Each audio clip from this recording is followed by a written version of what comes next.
أبلغكم رسالات ربي وأنا لكم ناصح أمين.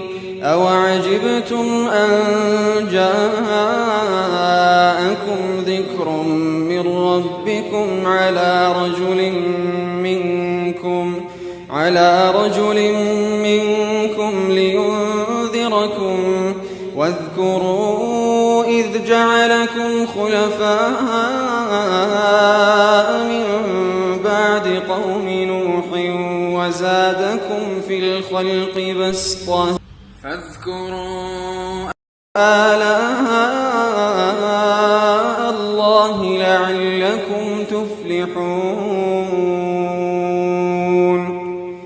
قالوا أجئتنا لنعبد الله وحده ونذر ما كان يعبد آباؤنا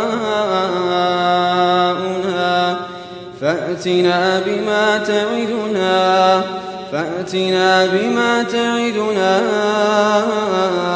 إن كنت من الصادقين. قال قد وقع عليكم من ربكم رجس وغضب أتجادلونني في أسماء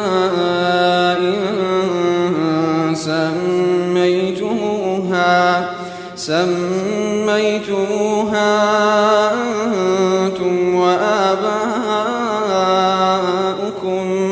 ما نزل الله بها من سلطان فانتظروا إني معكم من المنتظرين.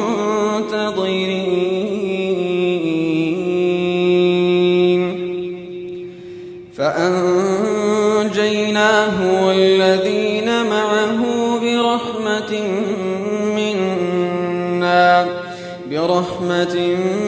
منا وقطعنا دابر الذين كذبوا بآياتنا وما كانوا مؤمنين.